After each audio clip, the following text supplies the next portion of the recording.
கரு நாகராஜன், உங்களிடமிருந்தே தொடங்குறேன்.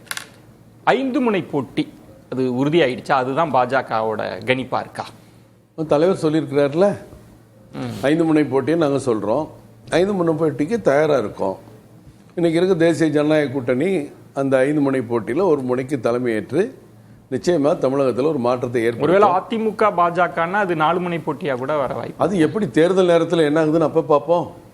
திரும்ப அதை நினைச்சு இப்ப ஏன் கனவு கண்டுட்டு இருக்கணும்? அல்லது இப்படி இருக்குமா அப்படி இருக்குமா, திமுக அங்க போகுமா, விசிகா இங்க வருமா, காங்கிரஸ் இங்க போகுமா, விஜய் வந்து காங்கிரஸோட சேருவாரா, இதெல்லாம் எதுக்கு கற்பனை இல்லை. எங்க கட்சி வளர்ச்சிக்கு நாங்க வேலை செய்யறோம். இல்ல, நீங்க உங்க கட்சி வளர்ச்சிக்கு வேலை செய்வது. ஆனா அதிமுகவுடனான கூட்டணிக்கு வாய்ப்பு இல்லைன்னு திரு அண்ணாமலை அவர்கள் சொல்றாரு. வாய்ப்பு இல்லைன்னு ஜெயக்குமார் சொல்றாரு, எடப்பாடி சொல்றாரு, யாரு எல்லா முன்னாள் அமைச்சர்களும் சொல்லிட்டு தானே இருக்காங்க.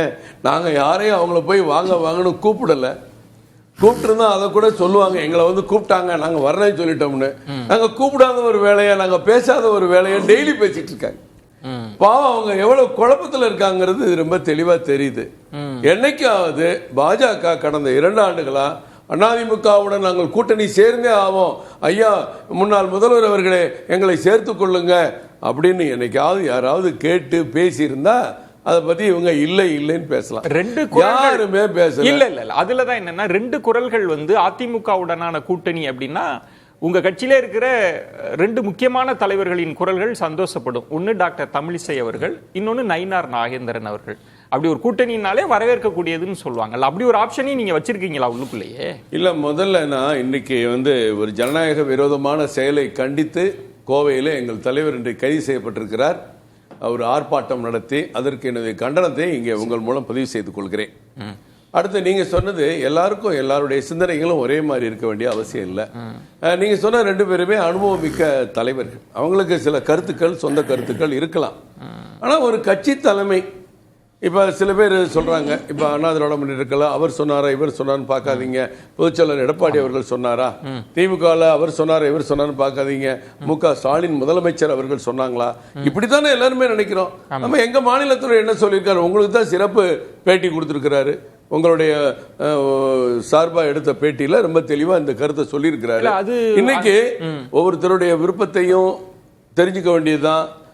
எங்க சிந்திக்கணும், எங்க பரிசீலிக்கணுமோ அங்க மாநில தலைவர் அவர்களும் மற்ற நிர்வாகிகளும் பரிசீலிப்பாங்க. இப்ப முன்கூட்டியே 5 முனை போட்டி அப்படின்னு நீங்க சொல்வது திமுக கூட்டணிக்கு சாதகமா போவாதா? அவங்க ஒரு வலுவான கூட்டணியோடு இருக்கிறாங்க, எதிராளிகள் எல்லாம் சிதறி இருக்கிறீங்களே. இல்ல விஜய், நாங்க உண்மையிலே யதார்த்தமான நிலையை பேசுறோம். ரகுபதி அமைச்சர் அவர்கள் யதார்த்தம் இல்லாத நிலையை பேசுறாரு. 2 முனை போட்டி. இப்ப அண்ணன் தாவேக்கால இருந்து வந்திருக்காங்க. தாவேக்காவை நாங்க மதிக்கிறோம், பரவாயில்ல, அவங்க ஒரு முனை போட்டி. சீமான் வந்து கடந்த தேர்தலில் ஏறத்தாழ 35 லட்சம் வாக்குகள் பெற்றிருக்கிறாரு, அவர் ஒரு போட்டி அப்படின்னு நாங்க மதிக்கிறோம். எங்க கட்சி ஏறத்தாழ 80 லட்சம் வாக்குகள் பெற்றிருக்கு எங்க கூட்டணி, அதை நாங்க மதிக்கிறோம். அண்ணா திராவிட முன்னேற்ற கழகம் ஒரு கட்சி, அவங்களும் ஏறத்தாழ 1 கோடி ஓட்டுகளை பெற்றிருக்காங்க, மதிக்கிறோம்.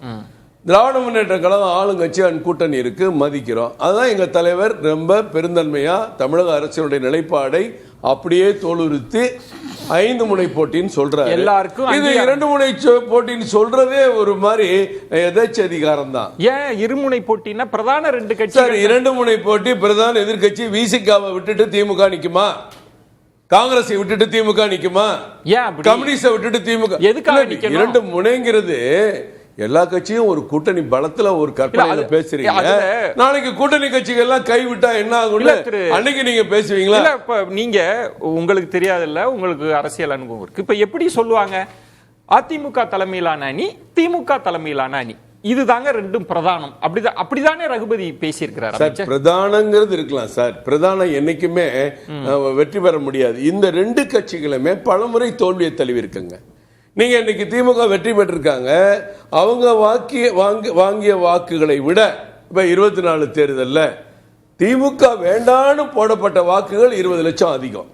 நல்லா யோசிச்சு பாருங்க. சரி, திமுக கூட்டணியில் இருக்கிற இன்னைக்கு இருக்கிற காங்கிரஸ், கம்யூனிஸ்ட், விசிக உள்பட எல்லா கட்சிகளும் சேர்ந்து வாங்கிய வாக்குகளை விட எதிர்த்து இந்த கூட்டணி வேண்டாம் என்று போடப்பட்ட வாக்குகள் ஏறத்தாழ 2 கோடி 20 லட்சத்துக்கு மேல வருது, 20 லட்சம் கம்மியா. அப்படிதான் பாஜக. அப்ப மோடி அவர்களுக்கு நீங்க அப்படி பார்க்கும்போது மக்கள் எடுக்கிற முடிவுங்க. ஓ, எப்ப வேணாலும் மாறுங்க. சரி, இப்ப உங்கள் இப்ப பார்வை நீங்க பாருங்க, நீங்க மகாராஷ்டிரால பாராளுமன்ற தேர்தல்ல மிகப்பெரிய வெற்றி இண்டி கூட்டணி. அன்னைக்கு இருக்கிறவங்க உத்தவ் தாக்கரே உள்பட, சரி, சரத்பவார் அவர்கள் உள்பட அங்க இருக்கிற கட்சிகள்லாம் சேர்ந்து அவங்க ஒரு கூட்டணியில காங்கிரஸ்ல வெற்றி பெறாங்க. சட்டமன்றத்தில் அப்படியே தலைகீழ மாறக்கூடிய சூழ்நிலையை நம்ம பார்த்தோம். அப்படி தமிழ்நாட்டுல நடக்கலாம். தமிழ்நாட்டுல மக்கள் எடுக்கிற முடிவு தானே சார். மக்கள் எத்தனையோ மாற்றத்தை தமிழ்நாட்டுல தந்திருக்காங்க, தரப்போறாங்க. ஏன்னு கேட்டீங்கன்னா, அந்த இருமுனை போட்டி, இருமுனை பண்ணா இப்ப கலைஞர் அவர்கள் இருந்தாங்க, புரட்சி தலைவர் இருந்தாங்க, புரட்சி தலைவி இருந்தாங்க. அந்த மாதிரி ஆளுமைகள் குறைவாக இருக்கிற நேரத்துல கட்சி செட்டப் வேணா வெற்றி பெறலாம். கட்சி செட்டப், கட்சி ஆளுமை மிக்க தலைவர்கள் இங்க இல்லாத நேரத்துல 5 முனை போட்டி வரும்.